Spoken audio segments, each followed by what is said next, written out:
নগরবাসী মনোযোগ দিবেন। মায়ের রেহেমের ভিতরে যখন আল্লাহ রাব্বুল আলামিন আমাদের বাবা এবং মায়ের নির্গত নির্যাস পানি, মিম্মা ইম্মাহীন ধাবমান একটু পানি আল্লাহ জরায়ের ভিতরে সেবজন একবারে নিরাপদ আধারে মায়ের রেহেমের ভিতরে আল্লাহ জমা করলেন। 40 দিন পর্যন্ত পানিটা রিফাইন করার পরে এই পানিটা রক্তপিণ্ড ধারণ করলো। আরো 40 দিন এই রক্তপিণ্ডটাকে রিফাইন করার পরে এই রক্তপিণ্ডটা গোশত খণ্ডে ধারণ করলো। আল্লাহ এই সময় কোরআনে বললেন, খলাকাল ইনসানা মিন আলাক। ও নবী, উম্মতকে বলে দেন আমি মানব জাতির সৃষ্টি করেছি রক্তপিণ্ড থেকে, কিন্তু আমি মানুষের বংশ বিস্তার করেছি সুলালাতিম মিন মাইন মাহিন, মানুষের নির্গত নির্যাস পানি থেকে আমি তার মানুষের বংশের বিস্তার করলাম। ও নবীর উম্মত, এই রক্তপিণ্ডটা রিফাইন করার পরে গোশতখণ্ড হয়। বাকি 40 দিন পর্যন্ত এই গোশতখণ্ড রিফাইন করার পরে এরপরে চোখ, কান, হাত, নাক, মাথা, অঙ্গ প্রত্যঙ্গ, অস্থি, হাড়, গোড় জায়গাটা জায়গায় আমার আল্লাহ সুন্দর করে ফিট করে দেয়। একবার জোরে বলা যাবে কি আল্লাহু আকবার। পৃথিবীর কোন ওলি মসনদের পাগল হতেন না, কারণ তারা জানতেন রাষ্ট্রীয় অর্থের ভিতরে গরিব আর দুঃখী মেহনতি মানুষের রক্ত লেগে থাকে, শ্রমিকের ঘাম লেগে থাকে, আর গরিব দরিদ্রদের আহাজারি লেগে থাকে, মাজলুমের কান্না চোখের পানি লেগে থাকে। এই জন্য পৃথিবীর কোন ওলি কোন রাজ দরবারে রাজ সিংহাসনে কোনোদিন বসে নাই।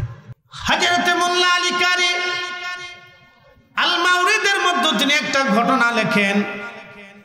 এই উপমহাদেশের অন্যতম একজন আল্লাহর ওলি ছিলেন, তার নাম খাজা মাহমুদ বাহাদাবানি নকশবন্দি রহমাতুল্লাহ আলাইহি। খাজা মাহমুদ বাহাদাবানি নকশবন্দি রহমাতুল্লাহ আলাইহি উপমহাদেশের শ্রেষ্ঠতম একজন আল্লাহর ওলি ছিলেন। তখনকার সময় ছিল সম্রাট হুমায়ুন, মুঘল সম্রাট। সম্রাট হুমায়ুন তিনি দাওয়াত করলেন বৈরাম বেগকে, বললেন বৈরাম, তুমি তো আমার প্রধান উজির, তুমি যে খাজা মাহমুদ বাহাদাবানি নকশবন্দি হুজুরকে দাওয়াত করে আমার দরবারে নিয়ে আসো। হুজুর যদি আমার দরবারের জন্য দোয়া করে দিয়ে যায় তাহলে আমার কপাল ভালো হবে। মাহমুদ বাহাদাবানি নকশবন্দির দরবারে উজির আজম বৈরাম বেগ যখন চলে গেলেন, বৈরাম বেগ যাওয়ার পরে বৈরাম বেগ হুজুরকে দাওয়াত দিয়ে বলেন, হুজুর সম্রাট হুমায়ুন তার রাজ দরবারে আপনাকে দাওয়াত করেছেন, আপনি তার দাওয়াতটা দয়া করে কবুল করে নেন। সম্রাট হুমায়ুন দাওয়াত করেছে, এই কথা শোনার পরে খাজা মাহমুদ বাহাদাবানি নকশবন্দি জবাব দিলেন, ও বৈরাম বেগ কথা শুনে নাও।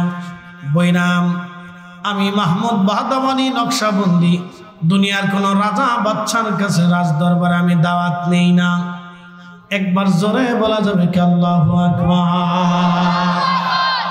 এ বৈরাম, যাও তোমার বাচ্চাকে বলো দুনিয়ার কোন রাজা বাদশার রাজ দরবারে আমি দাওয়াত নেই না, যাও চলে যাও। প্রিয় রিয়াজনগরবাসী খুব মনোযোগ দিবেন, মা বোনেরা কথাগুলি শুনে যাবেন। বাবাজি আমার, নিজের জিনিস নিজেকে কবরে নিয়ে যাওয়া বুদ্ধিমানের কাজ। আল্লাহ বললেন, ইয়া আইয়ুহাল্লাযীনা আমানু লা তুলহিকুম আমওয়ালুকুম ওয়ালা আওলাদুকুম আন যিকরিল্লাহ।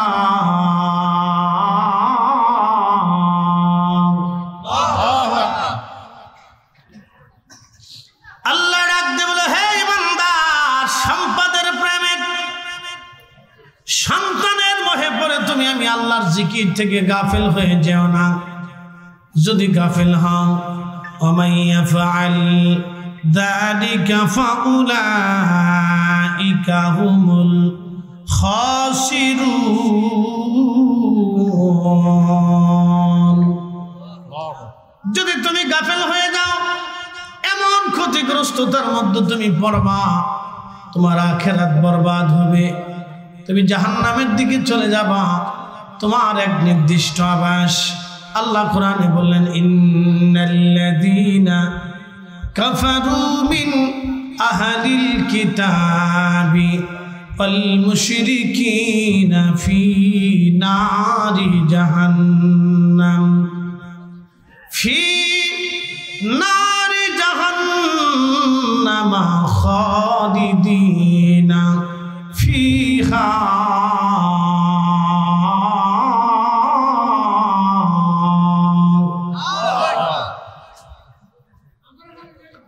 প্রিয় উপস্থিতি, মনোযোগ দেবেন।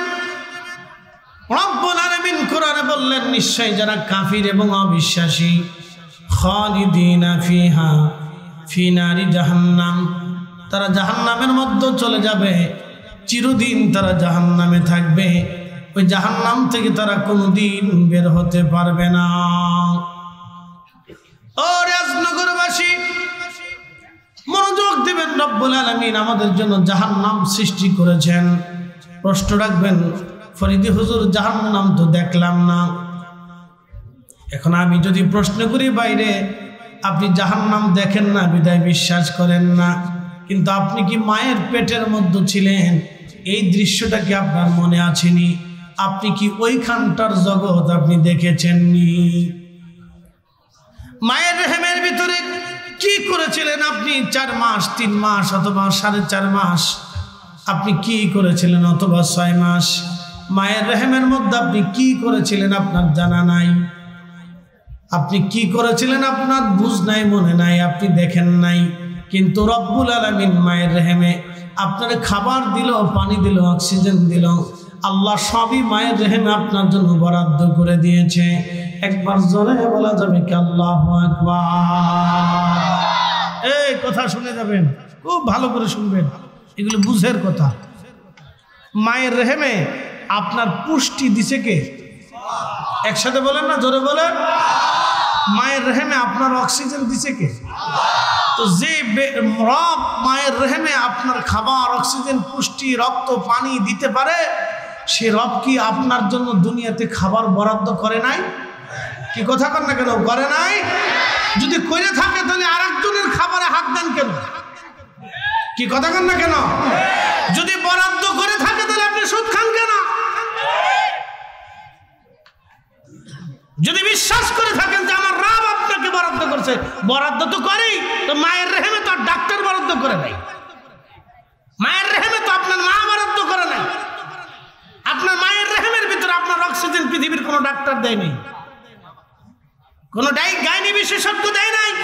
ও রব আপনার জন্য অক্সিজেন, হাইড্রোজেন, নাইট্রোজেন, পানি, স্বাস্থ্য, পুষ্টি, ক্যালসিয়াম, চোখ, নাক, হাত, কান সব আল্লাহ আপনাকে দিয়েছে মায়ের রেহেমের ভিতরে। তো আল্লাহ এত কিছু মার রেহেমে দিল, দুনিয়াতে পারে না? দুনিয়াতেও আল্লাহ দেয়।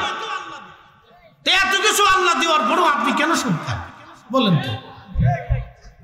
প্রশ্ন আসে না? এগুলো আমাদের বুঝের কথা। প্রিয় ভাই আমার, এগুলো বুঝে যাওয়াটা জরুরি। আপনি আল্লাহকে যেইভাবে বিশ্বাস করবেন, আপনার রব আপনার সাথে সেইভাবে ব্যবহার করবেন। প্রিয় উপস্থিতি, হাজিরিন, খুব মনোযোগ দিয়ে কথাগুলি শুনবেন। মার রেহেমের ভিতরে রব্বুল আলামিন আমাদেরকে সৃষ্টি করলেন। আল্লাহ বলেন, সুম্মা জাআলা নাসলাহু মিন সুলালাতিন মিন মাইন মাহিন।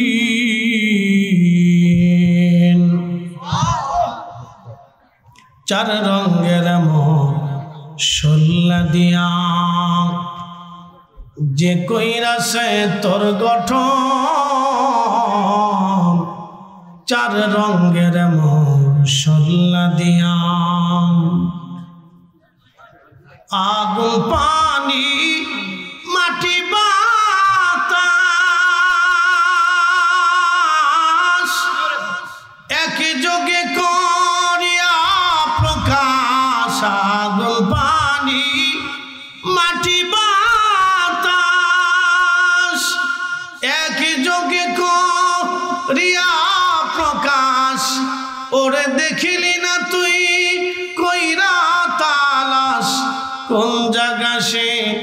মহাজন চার রঙের মশলা দিয়া, চার রঙের মশলা দিয়া যে কইরাছে তোর গঠন,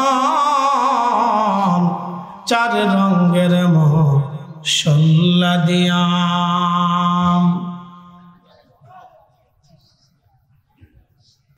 রাজনগরবাসী মনোযোগ দিবেন। মায়ের রেহেমের ভিতরে যখন আল্লাহ রাব্বুল আলামিন আমাদের বাবা এবং মায়ের নির্গত নির্যাস পানি, মিম্মা ইম্মাহিন ধাবমান একটু পানি আল্লাহ জরায়ের ভিতরে সেবজন একবারে নিরাপদ আধারে মায়ের রেহেমের ভিতরে আল্লাহ জমা করলেন। 40 দিন পর্যন্ত পানিটা রিফাইন করার পরে এই পানিটা রক্তপিণ্ড ধারণ করলো। আরো 40 দিন এই রক্তপিণ্ডটাকে রিফাইন করার পরে এই রক্তপিণ্ডটা গোশত খণ্ডে ধারণ করলো। আল্লাহ এই সময় কোরআনে বললেন, খলাকাল ইনসানা মিন আলাক। ও নবী, উম্মতকে বলে দেন আমি মানব জাতির সৃষ্টি করেছি রক্তপিণ্ড থেকে। কিন্তু আমি মানুষের বংশ বিস্তার করেছি সুলালাতিন মিন মাইন মাহিন, মানুষের নির্গত নির্যাস পানি থেকে আমি তার মানুষের বংশের বিস্তার করলাম। ও নবীর উম্মত, এই রক্তপিণ্ডটা রিফাইন করার পরে গোশতখণ্ড হয়। বাকি 40 দিন পর্যন্ত এই গোশতখণ্ড রিফাইন করার পরে এরপরে চোখ, কান, হাত, নাক, মাথা, অঙ্গ প্রত্যঙ্গ, অস্থি, হাড়, গোড় জায়গাটা জায়গায় আমার আল্লাহ সুন্দর করে ফিট করে দেয়। একবার জোরে বলা যাবে কি আল্লাহু আকবার? বলেন আমাদের জীবনে কিছু আছে? হ্যাঁ, এই আমার দিকে তাকান, ভালো করে বুঝবেন।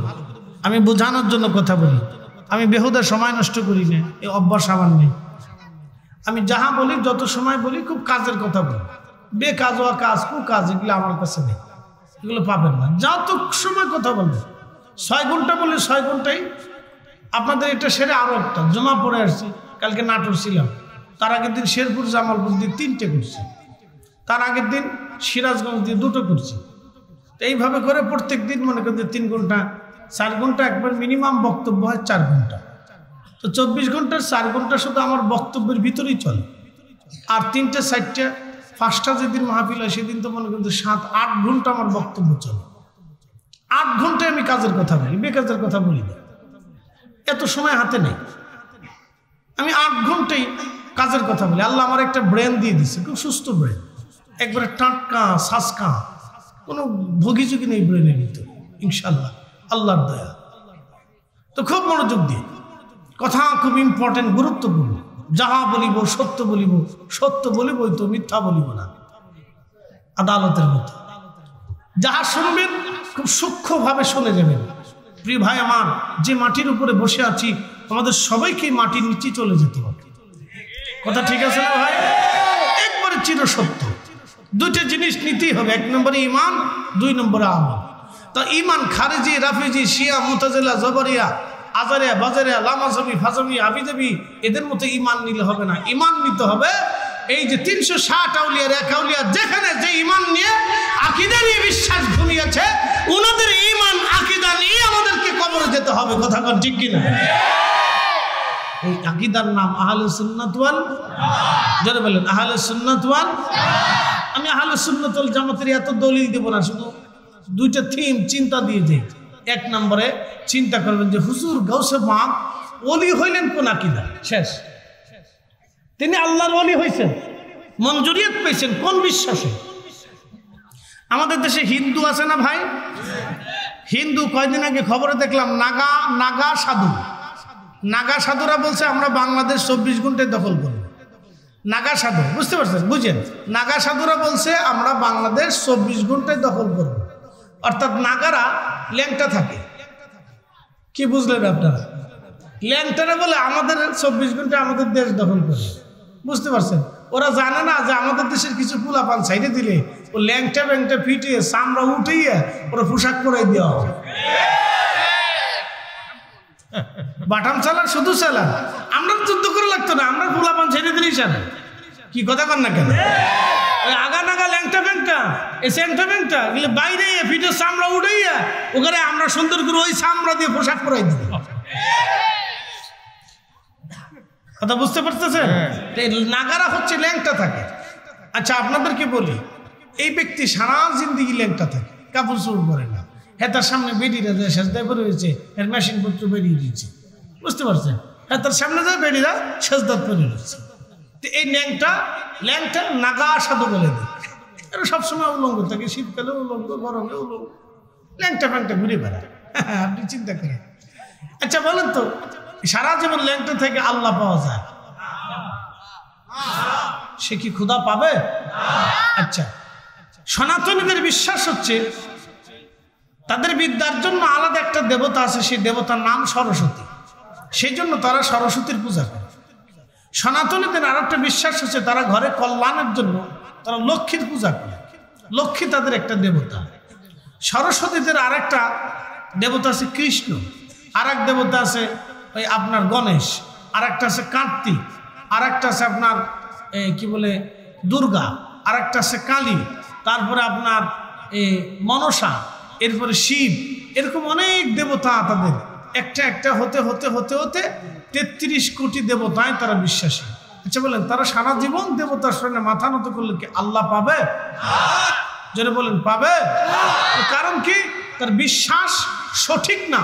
তো ঠিক যেই বিশ্বাসে, যেই আকীদা খাজা আজমিরি রাহমাতুল্লাহ আলাইহি আনার সাগরের পানি একটা লুটার ভিতরে এনে এ জাতিকে দেখিয়ে দিয়েছিলেন, দেখা আমি তামাম আনার পানি একটা লুটার ভিতরে এনে দেখিয়ে দিলাম যে আমার রব এক, আমার আল্লাহ সত্য, আমার রসুল সত্য, আমি যেই কালেমা আনছি এই কালেমাই ঠিক।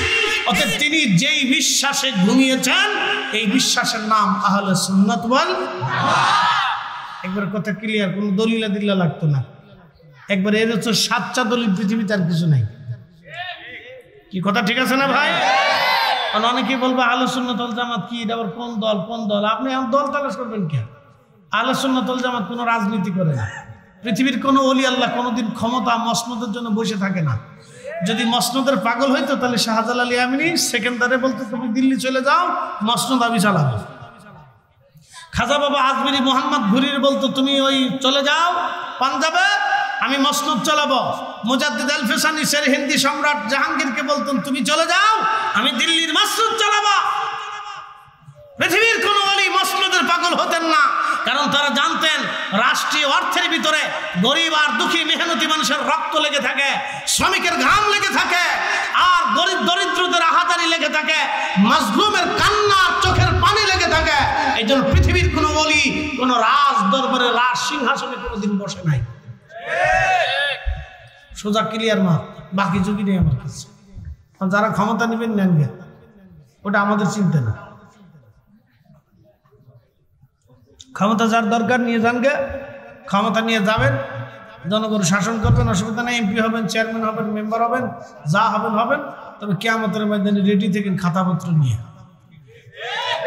হ্যাঁ ভাবতেছেন ছেড়ে দেবে রব্বে কারীম, এত সহজ? খাতাপত্র নিয়ে সব রেডি নিয়ে তারপর কবরে যান। সুলতান, পৃথিবীর বহু সুলতান, আল্লাহু আকবার, খাতা কলম নিয়ে রেডি করে তারপরে যায়। এত সহজ ভাবতেছেন? এই রাষ্ট্রের সম্পদ 1 টাকা যদি আপনার হাত দিয়ে ডান বাম হয়, তাহলে ওই 1 টাকার বিনিময়ে 18 কোটি মানুষের মামলা কিয়ামতের ময়দানে আল্লাহর আদালতে জমা হবে। যার এমপি হওয়ার দরকার আর প্রধানমন্ত্রী হওয়ার দরকার হন গে, আমাদেরও চিন্তা মাথায় নাই। তো ছাতা নিয়ে কিয়ামতের ময়দানে দাঁড়ানোর সময় আমাদের নাই। পৃথিবীর কোনো ওলি এগুলোর জন্য মুখাপেক্ষী ছিল না। যেহেতু কথা আসছে, তো সেক্ষেত্রে একটা ঘটনা আপনাদেরকে শোনাই। আমাদের দেশে অনেকে মিলাদ পড়লে চিল্লে পাল্লা করে, আর খুব বেশি চেটে যায়, খুব বেদাতের কাজ করছে, আমরা খুব অপরাধ করছি, খুব গুনার কাজ করে ফেলছি, খুব ভুলের মধ্যে আছি, নানান কিচ্ছে কাহিনী জপতে থাকে, মানে যে তবজি জপতেছে। তো বিশ্ববিখ্যাত মুহাদ্দিস মোল্লা আলী কারি মাক্কি রাহিমাহুল্লাহ একটা ঘটনা লিখছেন আল মাউরিদির ভিতরে। হযরতে মোল্লা আলী কারি আল মাউরিদের মধ্যে তিনি একটা ঘটনা লেখেন। এই উপমহাদেশের অন্যতম একজন আল্লাহর ওলি ছিলেন, তার নাম খাজা মাহমুদ বাহাদাবানি নকশবন্দি রহমাতুল্লাহ আলাইহি। খাজা মাহমুদ বাহাদাবানি নকশবন্দি রহমাতুল্লাহ আলাইহি উপমহাদেশের শ্রেষ্ঠতম একজন আল্লাহর ওলি ছিলেন।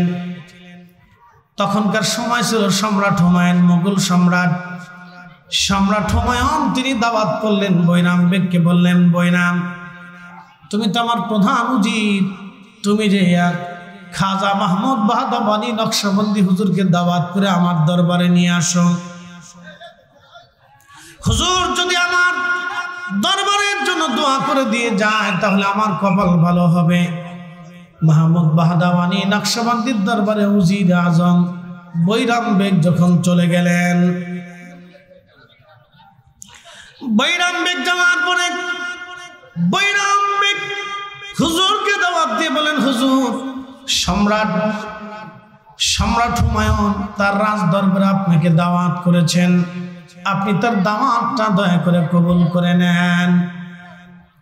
সম্রাট হুমায়ুন দাওয়াত করেছে এই কথা শোনার পরে খাজা মাহমুদ বাহাদাবানি নকশবন্দি জবাব দিলেন, ও বৈরাম বেগ কথা শুনে নাও। বৈরাম আমি মাহমুদ বাহাদাবানি নকশবন্দি দুনিয়ার কোন রাজা বাদশার কাছে রাজ দরবারে আমি দাওয়াত নেই না। একবার জোরে বলা যাবে কি আল্লাহু আকবার?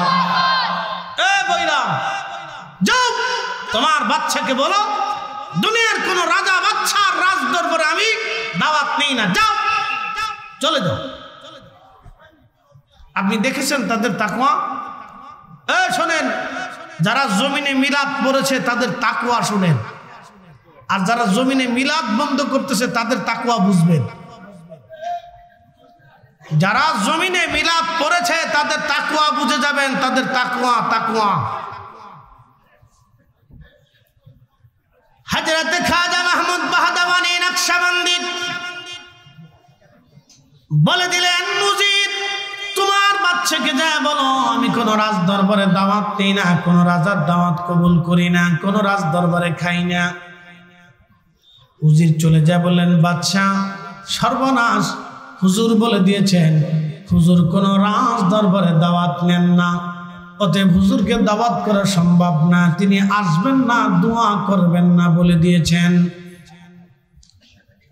বাদশা হুমায়ুনের চিন্তা, যদি হুজুর আমার দরবারে না আসে তাহলে সর্বনাশ, এত বড় একজন আল্লাহর ওলি তাকে দিয়ে আমার দরবারে দোয়া করাইতে হবে। আগের যুগের রাজা বাদশা যারা ছিলেন তারা ওলি ভক্ত ছিলেন, তারা জানতেন ওলিদের সাথে বেয়াদবি করলে কপালে রাজত্ব বেশি দিন টিকে না। কথা বলে ঠিক কিনা? ওলিদের সাথে যারা বেয়াদবি করে রাজত্ব তাদের বেশি দিন টিকে না, বেশি দিন টিকে না, এটা হাতছাড়া হয়ে যাবেই। পৃথিবীর বহু নজির আমাদের হাতের মধ্যে আছে, বেশি দিন টিকে না। কারণ অলিরা দুনিয়ার রাজত্বের মুখাপেক্ষী না, অলিরা দুনিয়ার রাজত্বের মুখাপেক্ষী না, অলিরা আল্লাহর মুখাপেক্ষী। না যাবে উজির, তুমি যা জিজ্ঞাসা করো কোন কাজ করলে হুজুর আমার রাজ দরবারে আসবে বলো। উজির আবার চলে গেলেন, চলে যাওয়ার পরে উজির হুজুরের কাছে যা বলেন, হুজুর আপনি দয়া করে বলেন কি করলে বাদশার দরবারে আপনি যাবেন। বাদশা অনুনয় বিনয়ের সঙ্গে আপনাকে জানিয়েছেন, মেহেরবানি করে আপনি দয়া করে বলে দেন। মাহমুদ বাহাদাবানি নকশবন্দি জবাব দিলেন, উজির আমি রাজ দরবারে কোনো দাওয়াত কবুল করি না, তবে শোনো যদি তোমার বাদশা রাজ দরবারে মিলাদ শরীফের ইন্তজাম করে, আমি মাহমুদ বাহাদাবানি নকশবন্দি নবীর মিলাদের সম্মানে যাব, বাদশার জন্য আমি যাব না, আমি শুধু রসুলের মিলাদের তাজিমের জন্য যেতে পারি। একবার জোরে বলা যাবে কি আল্লাহু আকবার? তেলের গাড়ি তেলে চলে,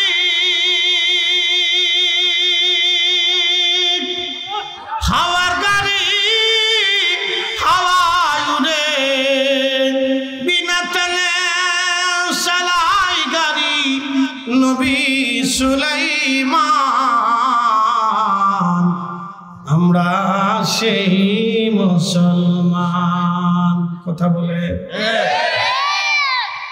আমাদের দেশে যারা ইসলামী রাজনীতি করে, আমার দিকে ভালো করে থাকেন, যারা ইসলামী রাজনীতি করে, আমি কোন রাজনৈতিক দলের নাম বললাম না, সবার কথাই বলতেছি, যারা ইসলামী রাজনীতি করে তাদের চিন্তা চেতনা হযরত ওমর যেইভাবে রাষ্ট্র পরিচালনা করছেন আমরাও সেইভাবেই রাষ্ট্র পরিচালনা করব। উদ্দেশ্য ভালো, খারাপ না। হযরত ওমর যেইভাবে রাষ্ট্র পরিচালনা করছেন আমরা সেইভাবে করব, উদ্দেশ্য ভালো। এখন আমার প্রশ্ন, আল্লাহ আলেমদেরকে দুনিয়াতে কি দায়িত্ব দিছে? আল্লাহ কি আলেমদেরকে দুনিয়াতে দায়িত্ব দিছে দোয়া বন্ধ করার জন্য, কোরআন খতম বন্ধ করার জন্য, জিকির মাহফিল বন্ধ করার জন্য, মিলাদ দোয়া দুরুদ বন্ধ করার জন্য? তা আল্লাহ আলেমদেরকে কি দায়িত্ব দিলেন? আল্লাহ আলেমদেরকে দায়িত্ব দিয়েছেন জমিন থেকে অন্যায়, অবিচার, দুর্নীতি, সুদ, ঘুষ, জেনা, ব্যভিচার, পরকিয়া, হারামি, সারাবি, খারাবি, নাফাকি, মদের কারখানা, বারের হাউস, অন্যায়, জুলুম এই জমিন থেকে বিদায় করার জন্য আল্লাহ আলেমদেরকে দায়িত্ব দিয়েছে। কথা বলে ঠিক কিনা? আলেমদের কাজ তো মিলাদ বন্ধ করা না, আলেমদের কাজ তো দোয়া বন্ধ করা না, আলেমদের কাজ তো কোরআন খতম বন্ধ করা না, আলেমদের কাজ তো ফাতিহা বন্ধ করা না, আলেমদের কাজ তো মিলাদুন নবীর মাহফিল বন্ধ করা না, আলেমদের কাজ তো রাসূলের ইশক মুহাব্বতের মাহফিলগুলি বন্ধ করা না, আলেমদের কাজ তো ইসালে সাহেব বন্ধ করা না, আলেমদের কাজ তো কোনো ওলি পীর মাশায়েখের দরবার ভাঙা না। আলেমদের কাজ হচ্ছে এই জমিন থেকে বেইনসাফি দূর করিয়া ইনসাফ প্রতিষ্ঠিত করা। কথা বলেন ঠিক কিনা? এটা আলেমদের কাজ। আলেম কাজ কোনটা? তার কথা ছিল সে পতিতালয় বন্ধ করবে, কিন্তু পারে নাই, সে বন্ধ করছে মিলাদ। তার কথা ছিল সে সুদের কারখানা বন্ধ করবে, সে পারে নাই, সে বন্ধ করছে কোরআন খতম। তার কথা ছিল সে বন্ধ করবে দুর্নীতি, কিন্তু পারে নাই, সে বন্ধ করে দিছে দোয়া। শয়তানে কয় 1400 বছরে যা পারি নাই তা তুমি করে দিছো, অসুবিধা নাই, ভালো কাজই করছো। যেটা বন্ধ করার সেটা পারো না, যেটা করার দরকার না তুমি সেটা করে দিছো, তো ভালোই তো হয়েছে। তো আমার কাজটাই তুমি আঞ্জাম দিয়ে দিছো, খারাপ হয় নাই, তুমি আমার দুস্থ। কি কথা কর না কেন? বুঝতে কি অসুবিধা হচ্ছে? বুঝে যাবে। খাজা মাহমুদ বাহাদুমানি নকশবন্দি বললেন, এ বৈরাম, তোমার বাদশাকে বলো যদি মিলাদ শরীফের ইন্তজাম করে তো আমি রসুলের মিলাদের সম্মানে যাব, নতুবা অন্য কোনো উদ্দেশ্যে যাব না। বাদশা হুমায়ুন রাজ দরবারে বিরাট ইন্তজামে মিলাদের ইন্তজাম করলেন। তিনি মিলাদের ইন্তজাম করার পরে মাহমুদ বাহাদুমানি নকশবন্দি রহমাতুল্লাহ আলাইহি রাজ দরবারে গেলেন। যাওয়ার পরে সম্রাট হুমায়ুন নিজে পানি ঢেলে হুজুরে ওযু করাইলেন এবং নিজে হাতে পা ধুয়াই দিলেন। একসাথে বলবেন না মারহাবা? ওলিদের মর্যাদা বুঝছেন যে বাদশাহ, মুঘল সাম্রাজ্যের বাদশাহ নিজে হাতে হুজুরের পা ধুয়াই দেয়। এরা জানে যে এখান থেকে বদদুয়া আসলে সম্রাট হুমায়ুনের রাজত্ব থাকবে না। সম্রাট আকবর বুঝেছিল রাজত্ব কি জিনিস, ধ্বংস হয়েছিল সে। সম্রাট জাহাঙ্গীর যখন বুঝলো যে না রাজত্ব টিকবে না, তখনই সে মাপ চেয়ে ক্ষমা চেয়ে বললো, হুজুর মুজাদ্দিদ আল ফেসানি, আপনার সাথে আমার বিয়াদবি চলবে না, ক্ষমা করে দেন। বুঝতে পারছেন? ভোগে যোগে সব জায়গায় চলে না। প্রিয় উপস্থিতি, খুব মনোযোগ দিবেন। হাজিরিন, যে কথা বলছিলাম, মায়ের রেহেমের ভিতরে যখন একটা সন্তান কনসেপ্ট হয় 120 দিনের মাথায় আল্লাহ রুহ নামক ইঞ্জিনটা আলমে আরোহা থেকে এনে মায়ের রেহেমের ভিতরে আল্লাহ আমাদের দেহের মধ্যে রুহ ফুকায় দিলেন। রুহ ফুকায় দিয়া জিব্রাইল আমিনকে আল্লাহ বললেন, জিব্রাইল 60টি জিনিস আমার বান্দার জন্য লিখে দাও।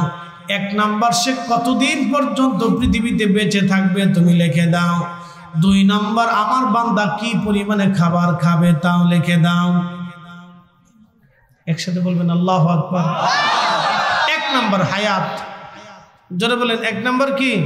হায়াত। সে কতদিন বেঁচে থাকবে? মোবাইল টিপবা না, ফেসবুক টিপতেছ, ওর বন্ধ রাখো, টিপা যাবে না।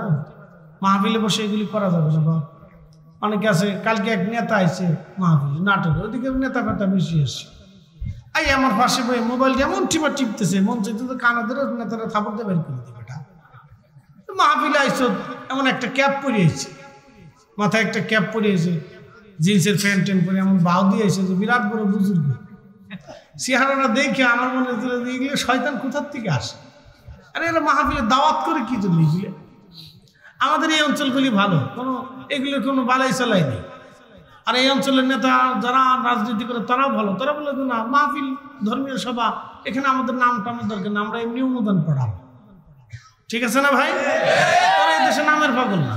কোনো পোস্টারে আপনি দেখবেন না, কোনো পোস্টারে দেখবেন না। আর আইসা 3 ঘন্টা 4 ঘন্টা ওয়াজও করে না। কালকে নাটোরে এক নেতা ওয়াজ ধরছে, আধা ঘন্টা আমার বাসায় রেখে ওয়াজ করতেছে, আধা ঘন্টা। আমি চিন্তা করলাম যে বাপরে বাপ, এত বড় বুজুর্গ থাকতে তাহলে আমাদের ওয়াজের দরকার কি? রাজনীতিবিদরা এত বড় বুজুর্গ কবে থেকে হইল? কি চিন্তা করতে পারছেন? কবরের ওয়াজ করতেছে, কবরে চলে যেতে হবে, মরে যেতে হবে। আমি মনে মনে হাসি, বাপরে বাপ, এই চিন্তা যদি রাজনীতিবিদদের থাকতো তাহলে আমার দেশের এত টাকা চুরি হওয়ার কথা না।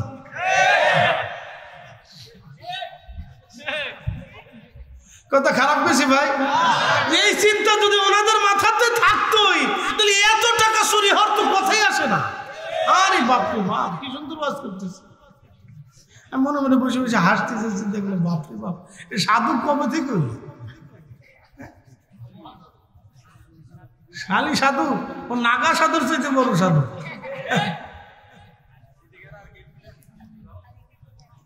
তো প্রিয় উপস্থিতি, এগুলো দুঃখজনক কথা আর কি বার বলবো।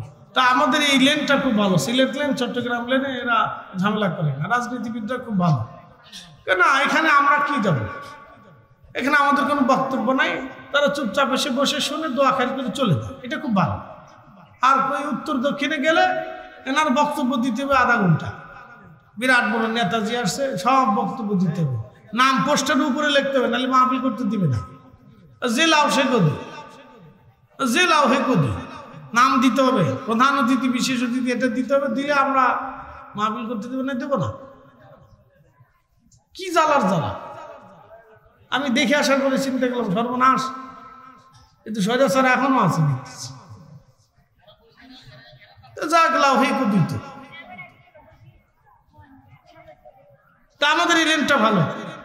ঢাকার থেকে বের হয়ে একবারে সিলেট আর চট্টগ্রাম লেনে কোনো ঝাঁঝা বলে নেই, কোনো নেতা ফেতা যারা রাজনীতি করে তারা এর ভিতরে আসে না। কেন আমরা অনুদান পাঠাই দিব, অসুবিধা নেই, তা নাম টাম দেওয়া লাগবে না। একসাথে বলেন আল্লাহু আকবার।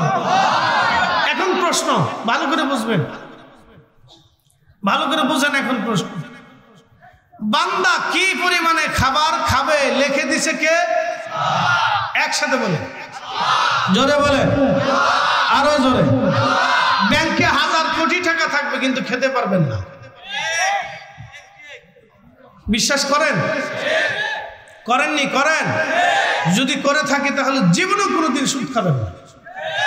আল্লাহ কবুল করুন, বলেন আমিন। যদি বিশ্বাস করে থাকেন, ইয়াকিন থাকে যে হ্যাঁ আমার রব আমার জন্য যেটা নির্ধারিত করছে, একটা ভাতের দানা পৃথিবীর যেখান থেকে হোক আল্লাহ আমাকে সেখানে আমার খাবার সামনে নিয়ে আসবে, যদি বিশ্বাস করে থাকেন তাহলে জীবনেও কোনোদিন অবৈধভাবে সম্পদ রুটি করবেন না। মনে থাকবে? না না, হাত উঁচা করে বলেন থাকবে ইনশাআল্লাহ। নারে তাকবীর, নারে রিসালাত, আহলে সুন্নাত ওয়াল জামাত। আল্লাহ কবুল করুক, বলেন আমিন। আচ্ছা বলেন, ওযু ছাড়া নামাজ হয়? হ্যাঁ, আপনারা চিন্তা করলেন যে ফরিদি হুজুরের আজকে ওয়াজ বোঝা যায়? বোঝা যায়নি? বোঝা যায়নি? যায়নি? হ্যাঁ ঠিক আছে। আমার এক গ্রুপ আছে আর কি, দুইটা আছে আর কি, ঢাকার এক গ্রুপ আর নরসিংদীর এক গ্রুপ। ভালো, এরা থাকলে মনটা খুব ভালো লাগে, শান্তি পায়, মজা লাগে, তো খুব মনোযোগ দিয়ে। তা এই যে কথা বলছিলাম, কোনটা বলছিলাম বলেন তো? হায়াত, হায়াত এবং রিজিক, এই দুইটা জিনিস আল্লাহ লিখে দিলেন। তো বলছিলাম যে আমরা যদি বিশ্বাস করি তাহলে জীবনেও কোনোদিন অবৈধভাবে সম্পদ, রুটি রুজির চিন্তা কখনো মাথায় আনবো আল্লাহ যতদিন বাঁচায় রাখে। আল্লাহ কবুল করুন, বলে না আমিন। 3 নম্বর ইজ্জত। 4র্থ নম্বর আপনি জান্নাতি নাকি জাহান্নামী। বলবো এটা কি বললেন? জান্নাতি নাকি জাহান্নামী আল্লাহ নির্ধারিত করে দেন। হ্যাঁ করে দেন। করে দেওয়ার কারণেই আল্লাহ আপনাকে পছন্দ করে জান্নাতের বাগানে ঢুকাই দিচ্ছে। একসাথে বলবেন আল্লাহু আকবার।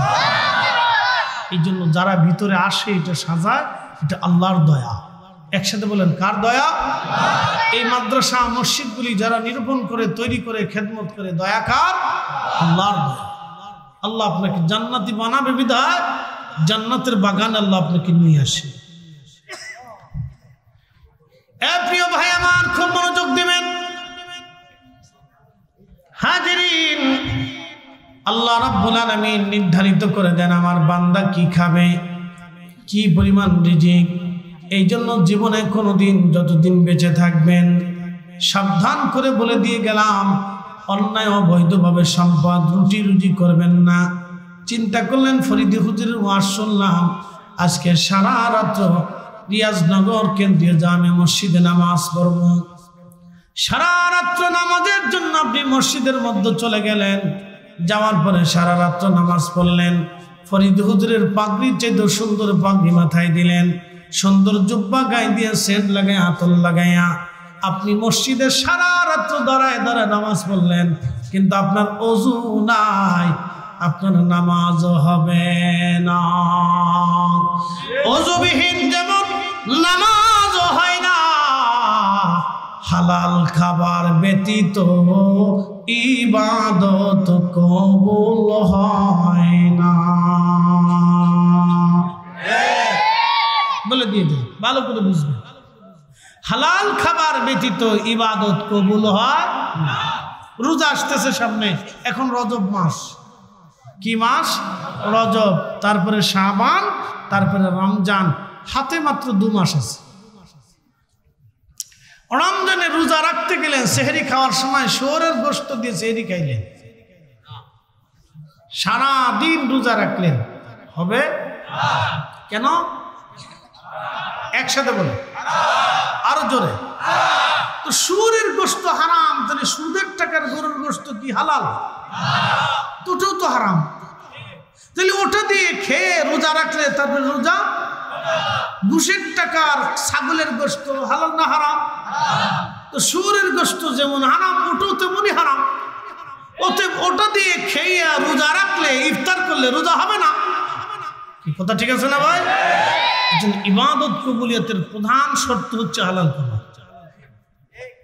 এটা সারা জীবন নলেজে রাখবেন, সারা জীবন নলেজে রাখবেন, সারা জিন্দিগি মাথার মগজের ভিতরে ঢুকিয়ে রাখবেন। কম খাবেন, আলু ভর্তা দিয়ে খাবেন, ডাল ভাত দিয়ে খাবেন। কম খাবেন, বেশি খাওয়ার চিন্তার দরকার নাই। কম খান, হালাল টাকা। অল্প খান কিন্তু বিশুদ্ধ টাকা।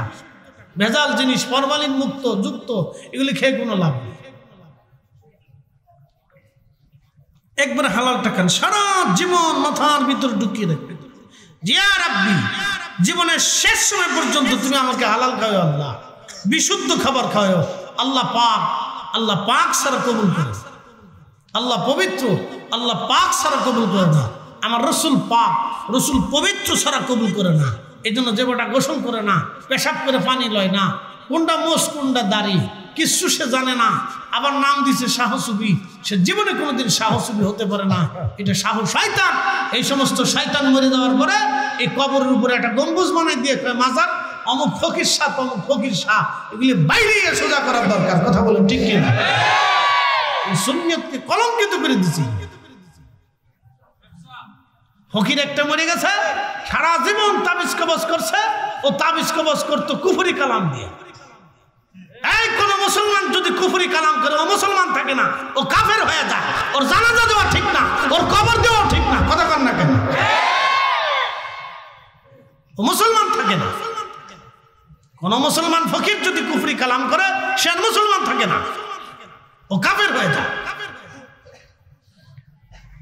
একটা কথা মনে রাখবেন, আল্লাহ পাক রসুল পাক, আল্লাহ পাক ছাড়া রসুল পাক ছাড়া কখনো কবুল করে না।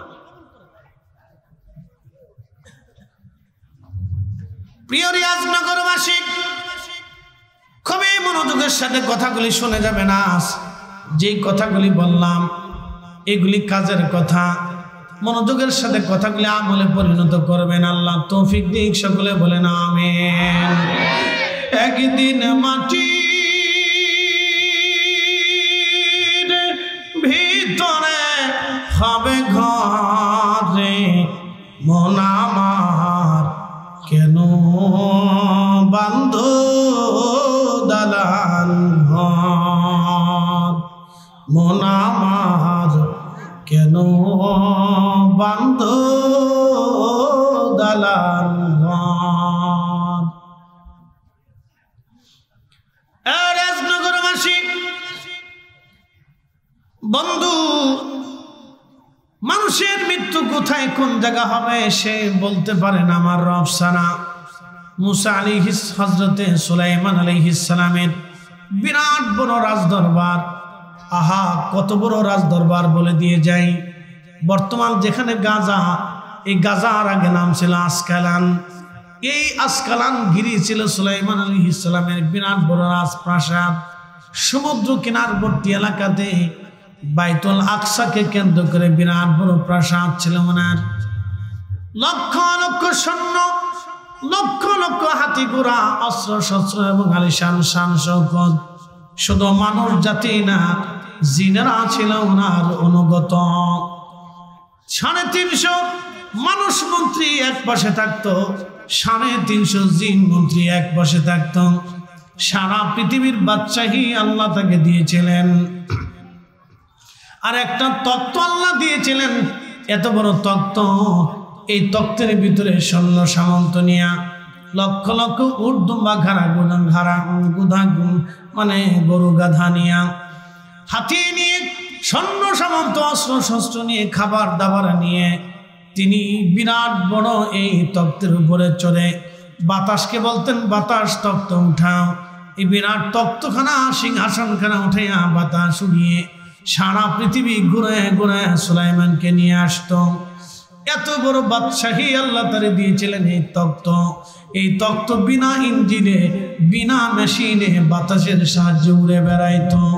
একবার আওয়াজ তুলে বলা যাবে কি আল্লাহু আকবার।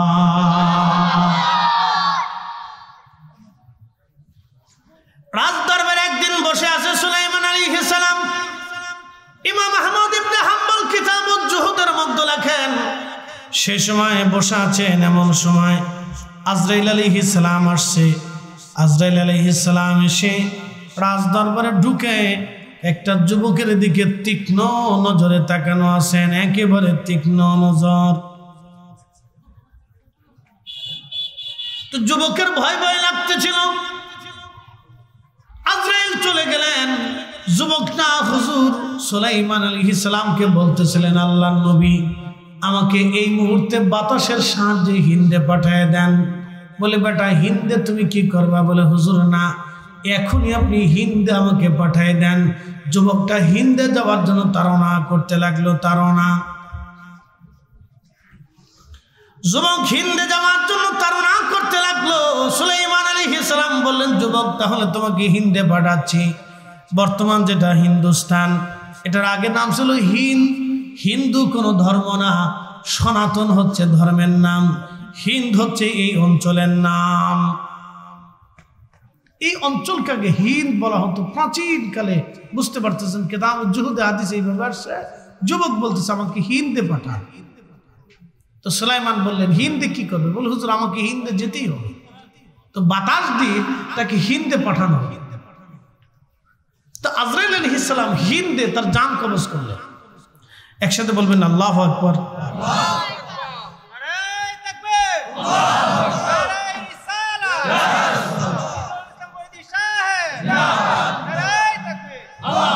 হিন্দে পাঠিয়ে দিলেন। আজরাইল জান কবজ করে নিয়ে চলে গেলেন। কিছু সুলাইমানের রাজ দরবারে আজরাইল আলাইহিস সালাম ঢুকলেন। সুলাইমান বললেন, আজরাইল, একটা বিষয় বুঝলাম না, আপনি একজন যুবকের দিকে তীক্ষ্ণ নজরে তাকানো কেন ছিলেন? আজরাইল বললেন, হুজুর, তীক্ষ্ণ নজরে তাকানো ছিলাম এই জন্য, আল্লাহর রেজুলেশন খাতার মধ্যে তার মৃত্যু হবে হিন্দে, কিন্তু সে তখনও বসে আছে ফিলিস্তিনে। আমি চিন্তায় পড়ে গেলাম, এই মুহূর্তে সে হিন্দে কি করে যাবে, অথচ কিছু সময় পরে সে হিন্দে মারা যাবে। আল্লাহর কুদরতের, অপরিসীম কুদরতের দিকে নজর করে আমি যুবকের দিকে তীক্ষ্ণ নজরে তাকায়া আল্লাহর কুদরতের চিন্তা করতেছিলাম, কিন্তু আপনি যে তাকে বাতাসের মাধ্যমে হিন্দে পাঠাবেন এই বিষয়টা আমার তখনই জানা ছিল না, এটা আমার আল্লাহ একমাত্র জানতেন। একবার জোরে বলা যাবে কি আল্লাহু আকবার। ওয়া মা তাদরি নাফসুন বিআইয়ি আরদিন তামুত।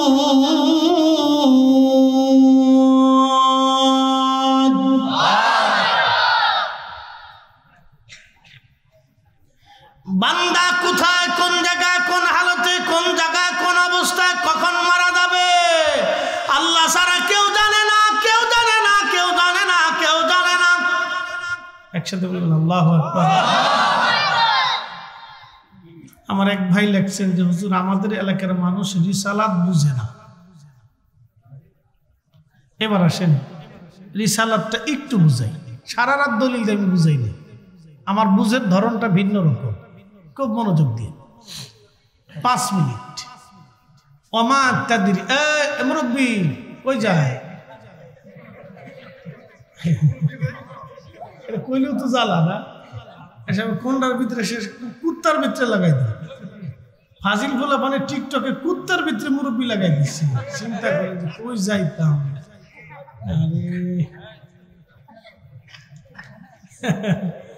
বাংলাদেশের মতো মানুষ আমি পৃথিবীর কোথাও আসা আমি দেখিনি।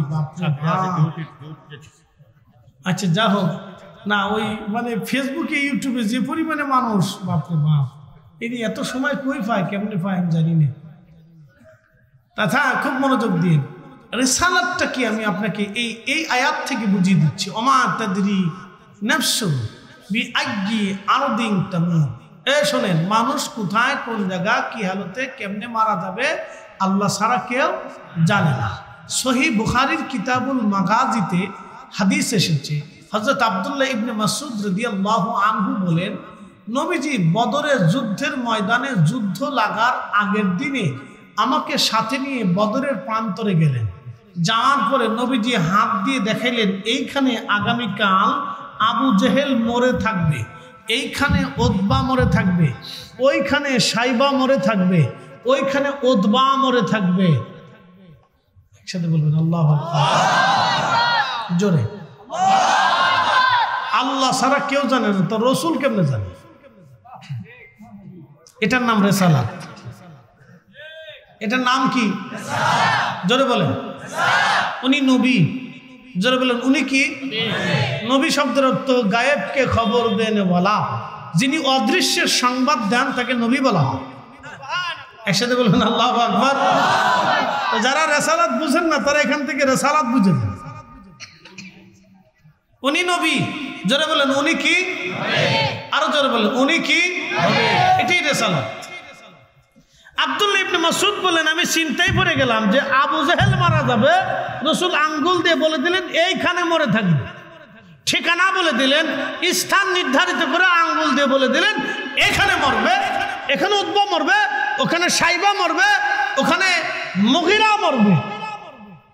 আল্লাহু আকবার। জোরে জোরে জোরে জোরে জোরে রাসূল বলে দিলেন।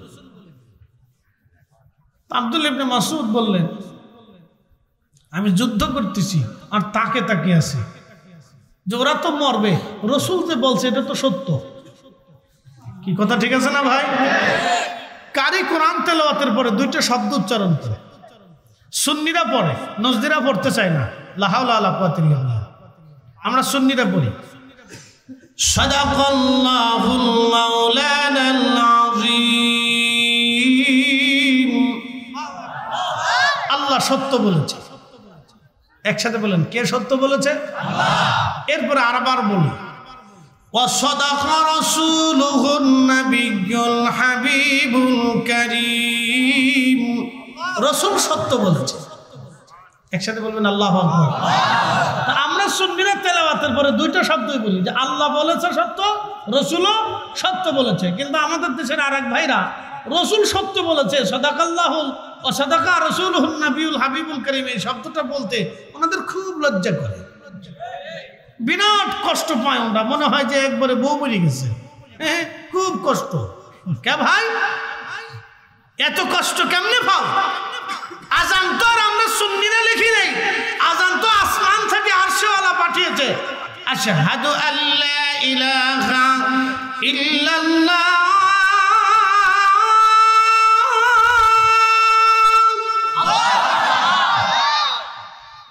আশহাদু আন্না মুহাম্মাদার রাসূলুল্লাহ।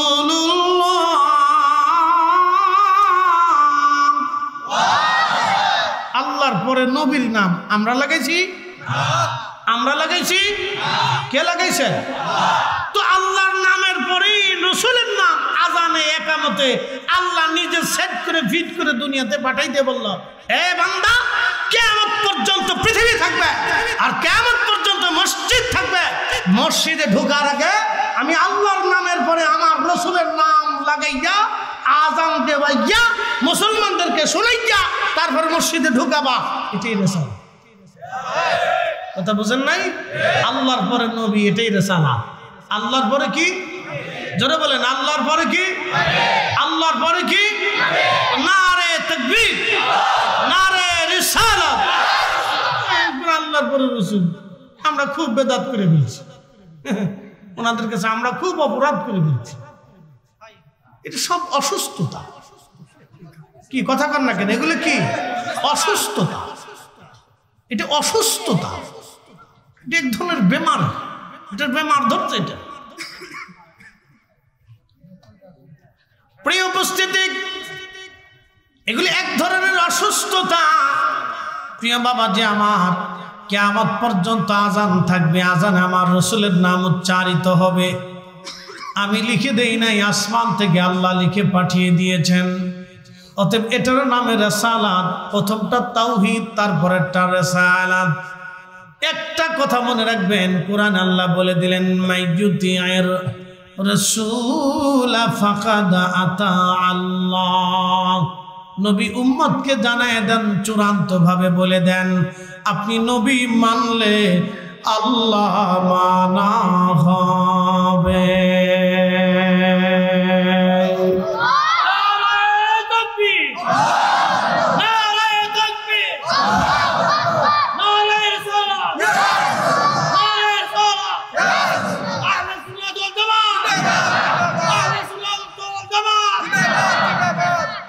নবী মানলে আল্লাহ মানা হয়। ফয়সালা কার?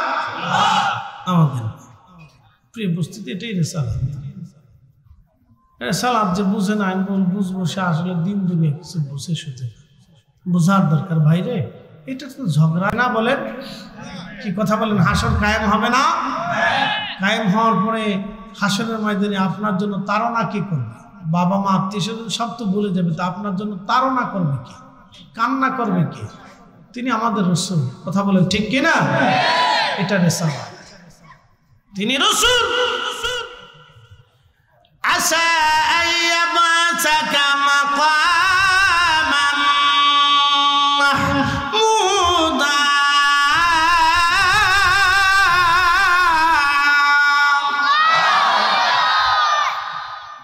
আরশে মুআল্লাতে আল্লাহ বসে থাকবে, আল্লাহ ডান পাশে রাসূলের জন্য আল্লাহ আসন বরাদ্দ করে। সর্বোচ্চ মাকাম, মাকাম মাহমুদা। এর উপরে কোনো মাকাম হবে না, এর উপরে কোনো মাকাম হবে না। সর্বোচ্চ মাকামের অধিকারী আমার রাসূল। এটা রিসালাত। আপনি বুঝে যাবেন, এটা তো ইমানের সাবজেক্ট, ইমানের অবিচ্ছেদ্য একটা পাঠ। লা ইলাহা ইল্লাল্লাহ মুহাম্মাদুর রাসূলুল্লাহ সাল্লাল্লাহু আলাইহি ওয়াসাল্লাম ঈমানের অবিচ্ছেদ্য 5 রিসালাত। রিসালাত যদি কেউ না বুঝে লা ইলাহা ইল্লাল্লাহ সে বুঝবে না। রিসালাত যদি কেউ না বুঝে তাহলে হাসর বুঝবে না। রিসালাত যদি কেউ না বুঝে তাহলে দুনিয়া আখিরাত বুঝবে না। আরে সাহাবে کرام আগে রিসালাত বুঝেছিলেন, আগে নবী চিনেছিলেন। আবু বকর নবী চিনে আল্লাহ চিনেছেন। কোন সাহাবী আগে আল্লাহ চিনে নাই, আগে নবী চিনেছে। আপনি দেখেন তো সাহাবীদের জীবনীতে আগে সাহাবে کرام রাসূল চিনেছে, আল্লাহ চিনে নাই। কোন সাহাবী আল্লাহ আছে এটা বুঝতোই না, জানতোই না। তারা রাসূল দেখে আল্লাহ চিনেছে। কথা ঠিক আছে না ভাই? তারা রাসূল দেখে আল্লাহ চিনেছে, এটার নাম রিসালাত। বুঝতে